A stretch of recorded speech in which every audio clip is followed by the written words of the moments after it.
Hey everyone, it's Lexie. So in today's video, I'll be sharing with you some spooky reading recommendations. So these are books that I feel like are ones that, scared me a little bit or just have kind of an eerie vibe to them. They're all over, I would say mostly kind of in the fantasy genre. One I feel like is a little bit fantastical too, paranormal. So they're kind of skewing away from kind of general fiction, but these are ones that definitely I remember reading and being a little bit scared by. So yeah, without further ado, let's get started. First up, this is one that takes place in winter, but I still feel like it is the perfect time to read it when we're getting into the spooky season, and it is The Winter People by Jennifer McMahon. This is one that is super creepy. It takes place in this small town in Vermont where there is these kind of strange disappearances happening, and we follow this girl who is living on this home, like basically this very old home with her mother and her sister. And when her mother disappears, they have to figure out what happened to her, but there is some lore surrounding the house that she lives in. It belonged to this woman who ended up going crazy, and our main character finds the journal entries of this person, and she's trying to piece together what, how this maybe could tie in with her mother's experience. There are some paranormal aspects in this, and some of it just being really creepy. I remember there's describing like someone looking, the feeling of someone looking at you through like the forest, but you can't see them, but they can see you. That also really creeps me out. But this one is something that is very different than what I tend to go for. I don't really like to be spooked this way, but I felt like this one created such a great atmosphere. Like I said, I really, felt uneasy reading this, and I felt like I was like in a fishbowl and someone was watching me, and I just felt on edge. And I think this book does a really good job at really creating that feeling and having that sense of mystery, but also kind of tying in a paranormal aspect to this as well, which made it for a very interesting read. So yeah, even though this is kind of giving winter vibes, I feel like Halloween, spooky season is a good time to read this as well. Next, I have Year One by Nora Roberts. This is the first book in the Chronicles of One trilogy, and I read this right before the pandemic, which I feel like was just eerily timed. But it takes place in modern day, where there is this pandemic that breaks through the entire world, similar to kind of what we went through, but it wipes out 2/3 of the world's population within a matter of weeks. And they find out those who are immune to this, virus are people who have some sort of magical abilities in them. So you can see how that can create, problems in society, but just the eeriness of, people being gone and, neighborhoods being deserted are really creepy. But there's also a sort of dark magic that's involved in this as well. And again, even though like having gone through the pandemic after reading this and then reading the other books in the trilogy during the pandemic, it is just very eerie. Even though there is a fantastical element to this, everyone had lived through the pandemic, and we know what that feels like, and that just is something that is a little bit scary. It was spooky because it was something we lived through, and this was written well before the pandemic, I believe. So it was just really creepy, and especially having like lived through a pandemic, it really makes this. So this came out in 2017, so beat the pandemic by a couple years, but really that sense of things being deserted, and there's this dark magical force that you're trying to figure out what's going on, and some of the characters in here are on the run, so it just really leaves you on edge. And having that kind of fantastical like dark magic setting in our modern day with something it wasn't a magic pandemic, but it was, we lived through a viral pandemic, so it was very eerie to read this kind of right before COVID, and then finishing the trilogy afterwards. So it leaves for things to it gives you a new perspective.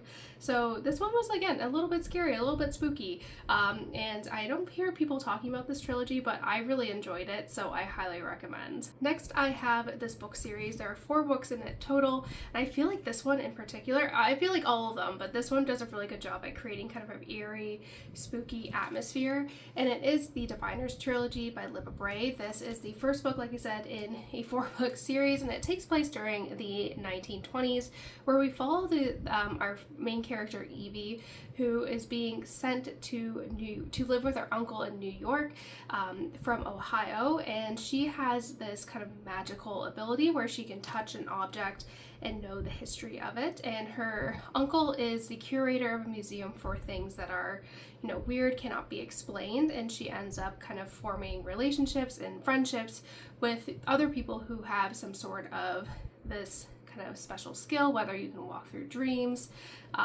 heal yourself quickly, all these things.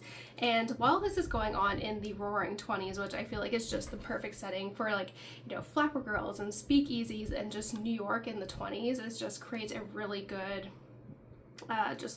atmosphere and just reading experience in your head. There is, again, this kind of dark magic of things that are bad things that are going on that people can't explain, and they realize that there is a paranormal force that is causing it. And the chapters that are told from the paranormal narration are super creepy, and this kind of evil character that is present throughout the entirety of the series is just really creepy. And there's just something, again, that keeps you on edge. And the way that the author was able to write this was really a lot of fun.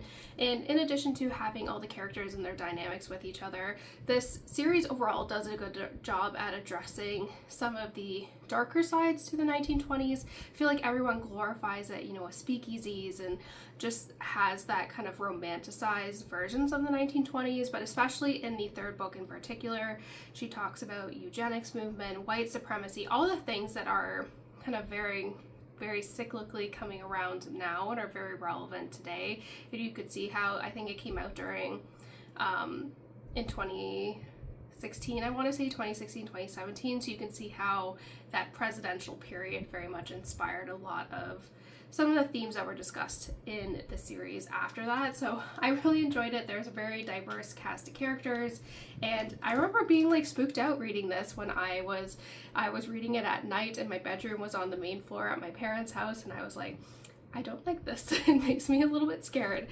So that's how this book really gives off good spooky vibes. So yeah, definitely recommend this series. Next, this is another series similar to the Winter People, where it takes place in winter, but it does have kind of horror, scary, fantastical elements, and it is the Bear and the Nightingale trilogy by Katherine Arden. This we follow this young girl named Vasya who's living in medieval Russia, and she's very much kind of a outcast. She has this ability to talk to a lot of the folklore, creatures that are told in Russian folklore, and she's able to see them and interact with them where other people cannot. And this is coming up with the rise of a priest who comes to their village and has religion and uses it as a way to discredit a lot of the folklore traditions that are that were very prevalent and well known at the time, and using religion as a kind of weapon against people and against Vasya. This book in particular follows her as a child into her teen years, and over this trilogy we follow her basically into her 20s. There are these kind of 2 dark forces as well. One dark force that is the bear that is wreaking havoc on the town, and it very much, like I said, kind of toes the line between fantasy and horror, and it just, again, leaves you uneasy. Again, this kind of thing where it's just something is watching you in the woods where you cannot see. It's dark, it's eerie. I feel like this one really captures that kind of eeriness as well. I will say the first 100 pages are tricky to go through. They are a little bit slow, but I promise you to persevere through those 100 pages.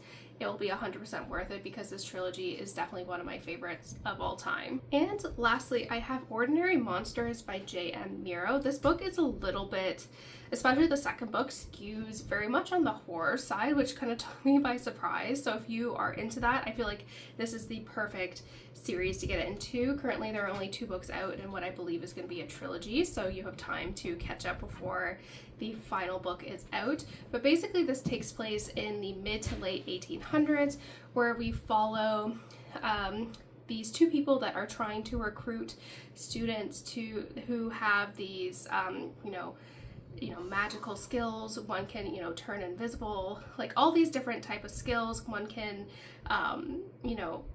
heal people, like all these things. They're getting recruited to this school for kids that have kind of these paranormal skills, and this book really follows the journey of one of the younger students, and there's something special about him because one of the evil characters or evil spirits or forces in this world is very much after him in the power that he possesses. So it follows the school trying to recruit him, bring him to safety, but there's all these other things going on.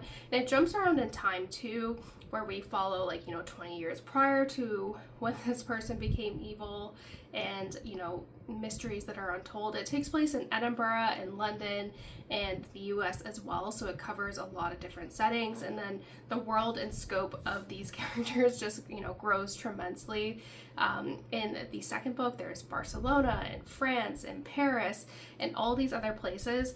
There are really great themes of friendship. You can't really help but really root for these characters and really feel for them and the struggles and trying to figure out what is going on, and all the people that die in the wake of this evil character. And I don't want to spoil too much, but it is really, like I said, there's really kind of horrific elements in here, but also much more so in the Book of Dutch, which is the second book. But I really enjoy it. This book, I feel like, has mixed reviews on Goodreads, and I was a little bit hesitant going into this just because I was worried with how kind of mixed the reviews were for this book. But I feel like in general this book was really well written. I really was engaged with the story, and I really love the characters. I feel the negative reviews were mostly comparing this book to Miss Peregrine's Home for Peculiar Children. I've never read that book, but I know the premise, and I think they're very different.